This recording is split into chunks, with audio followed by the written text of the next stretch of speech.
আধিপত্যবাদের বিরুদ্ধে, আগ্রাসনের বিরুদ্ধে, বাংলাদেশে ইনসাফ কায়েমের জন্য এবং শহীদদের আকাঙ্ক্ষার আলোকে একটি নতুন বাংলাদেশ বিনির্মাণ করার জন্য সেই জায়গায় আমরা একসাথে সহযোদ্ধা হিসেবে কাজ করেছি। সবসময় একজন বড় ভাই হিসেবে আমাদেরকে পরামর্শ দিয়েছে, শাসন করেছে। আমরা একসাথেই সবসময় কাজ করতাম। শহীদ ওসমান হাদি তার যতগুলো বক্তব্য আছে আপনারা সবসময় দেখবেন, তিনি সবসময় ইনসাফের পক্ষে কথা বলেছেন। তার প্রত্যেকটা বক্তব্যের মধ্যে তিনি ইনসাফের কথা বলতেন। তিনি এমনও বলতেন, শত্রুর সাথে আমার ইনসাফ করতে হবে, কারোর উপর জুলুম করা যাবে না। তো সেই ইনসাফ ভিত্তিক একটি বাংলাদেশ বিনির্মাণ না হওয়ার আগ পর্যন্ত আমরা আমাদের লড়াই চালিয়ে যাবো। এটা হচ্ছে আমাদের শহীদ ওসমান বিন হাদির অন্যতম আমাদের উপর রেখে যাওয়া আমানত। আমরা কি পারবো ইনশাআল্লাহ? এই ইনসাফ এবং এই ইনসাফ ভিত্তিক বাংলাদেশ বিনির্মাণ করার জন্য আমরা এখানে যারা আছি আমাদেরকে অগ্রণী ভূমিকা পালন করতে হবে।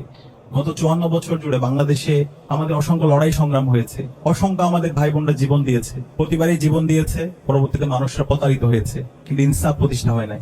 মহান মুক্তিযুদ্ধ পরবর্তী এদেশের মানুষের ইনসাফের জন্য তাদের আকাঙ্ক্ষা ছিল, মুক্তির আকাঙ্ক্ষা ছিল, কিন্তু বাকশালের মাধ্যমে আমাদের এই দেশে অর্থনৈতিক শোষণ, রাজনৈতিক নিপীড়ন এবং সাংস্কৃতিক গোলামীর মধ্য দিয়ে আমাদেরকে যেতে হয়েছে। পরবর্তীতে 75-এর বিপ্লব হলো, এরপরে আবার দেশীয় বিদেশি ষড়যন্ত্রের মাধ্যমে আমাদের এদেশে বিভিন্ন ধরনের সংকট তৈরি করে রাখা হয়েছে। পরবর্তীতে স্বৈরাচারের বিরুদ্ধে 90-এ গণ অভ্যুত্থান হলো, অসংখ্য আমাদের ভাই বোনরা জীবন দিয়েছে, কিন্তু সমাজের মুক্তি আসেনি, রাষ্ট্রের মুক্তি আসেনি। বাংলাদেশ একটি পূর্ণাঙ্গ ইনসাফ ভিত্তিক রাষ্ট্র হিসেবে বিনির্মাণ হতে পারেনি। এরপর গত 16 বছরের ফেসিবাদী শাসনে আমরা দেখেছি গুম, খুন, আইনাগর, হত্যা, শিক্ষার্থীদের উপর নিপীড়ন, নির্যাতন, নিষ্পেষণ, দেশকে একটি অকার্যকর রাষ্ট্রে পরিণত করা হয়েছে। এবং এই বাংলাদেশটা ছিল পুরোটা একটা ভারতের সাবলেট কলোনি। এখান থেকে কোনো কিছু পরিচালিত হতো না, সব দিল্লি থেকে পরিচালিত হতো। ঢাকা বিশ্ববিদ্যালয়ের মতো জায়গায় 90, যেখানে আমাদের এখানে 90% মুসলমান, সেখানে আমরা ঢাকা বিশ্ববিদ্যালয়ে কোরআনের প্রোগ্রাম করব। সেই প্রোগ্রামে যারা আয়োজন করেছে তাদেরকে সুকোজ দেওয়া হয়েছিল। রমজানে আমরা পুরাকৃতি রমজান শীর্ষক আয়োজন করেছিলাম, সেখানে ছাত্রলীগের সন্ত্রাসীরা দিল্লির অ্যাসাইনমেন্টে আমাদের উপর হামলা করেছিল। এইভাবে আমাদের জুলুম, নির্যাতন, নিষ্পেষণের মধ্যে দিয়ে গত 16 বছর যেতে হয়েছে। সর্বশেষ এই জুলাই বিপ্লবের মাধ্যমে আজকে দেশের মানুষ আজাদী পেয়েছে, এই যে দেশের মানুষ স্বাধীনভাবে কথা বলতে পারছে। কিন্তু যে আজাদী আমরা আশা করেছিলাম, যেই ফেসিবাদ গত 54 বছরে বাংলাদেশকে একটি ব্যর্থ রাষ্ট্রে পরিণত করার চেষ্টা করেছিল, সেই ফেসিবাদী কাঠামোকে ভেঙে চুরমার করে দেওয়া, সেটা গত 16 বছরে কিছু মানুষের সেই ফেসিবাদের প্রতি দরদ এবং ফেসিবাদী কাঠামো রেখে দেওয়ার যে চিন্তা এবং রাজনৈতিক দলগুলোর বিভাজন, যারা কালচারাল ফেসিস্ট চক্র আছে, তাদের বিভিন্ন ধরনের ষড়যন্ত্র এবং চক্রান্তের কারণে সেই জুলাইকে আমরা একটা পরিপূর্ণ বিপ্লবের রূপ দিতে পারিনি। এই জুলাইকে একটা পরিপূর্ণ বিপ্লবের রূপ দেওয়ার জন্য আমাদের ওসমান হাদি ভাই বিপ্লব পরবর্তী, জুলাই বিপ্লব পরবর্তী তিনি লড়াই সংগ্রাম জারি রেখেছেন। তিনি সবসময় কথা বলেছেন, তিনি আধিপত্যবাদের বিরুদ্ধে কথা বলেছেন, আগ্রাসনের বিরুদ্ধে কথা বলেছেন, তিনি ইনসাফের পক্ষে কথা বলেছেন।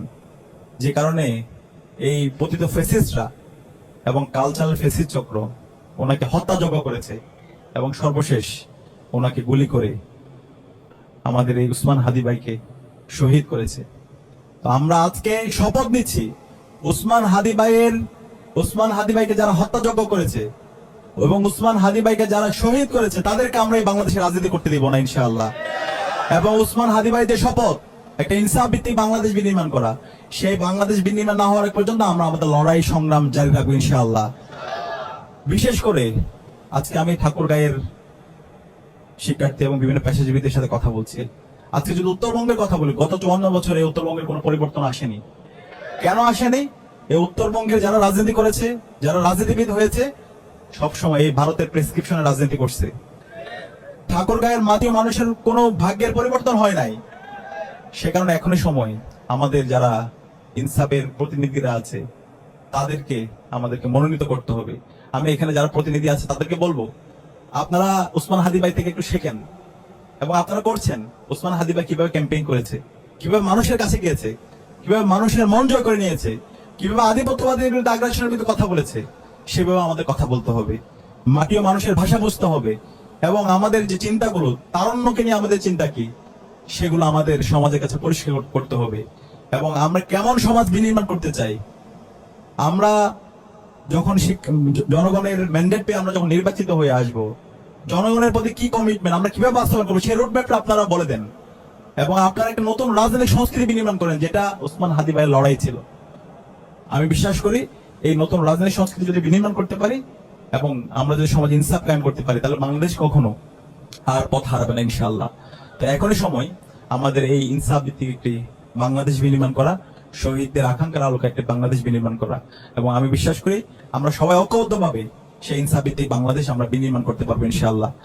আমরা এখানে 3 জন প্রার্থী আছে, দীর্ঘদিন ধরে আপনাদের অঞ্চলে কাজ করছেন, আমাদের ইসলাম ছাত্র শিবিরের সাবেক কেন্দ্রীয় সভাপতি, যাকে আমরা জীবন্ত শহীদ বলি, দীর্ঘ ফেসিবাদী আমলে যিনি সবসময় লড়াই সংগ্রাম জারি রেখেছেন, এবং বাংলাদেশে যতগুলো ছাত্র সংগঠন আছে এবং রাজনৈতিক দল আছে যাদের উপর সবচেয়ে বেশি জুলুম করা হয়েছে, সেই সংগঠনের সাবেক কেন্দ্রীয় সভাপতি দেলাওয়ার হোসেন সাইদি ভাই, আপনাদের একজন প্রার্থী, যাকে টানা 57 দিন রিমান্ডে দেওয়া হয়েছে, দিনের পর দিন নির্যাতন করা হয়েছে, তার মধ্যে একজন যোগ্য প্রার্থী আপনাদের আসনে মাস্টার মিজান ভাই আছেন, আব্দুল হাকিম চাচা আছেন, যারা দীর্ঘদিন ধরে আপনাদের সাথে ছিল, সুখে দুঃখে সবসময় আপনাদের পাশে ছিল।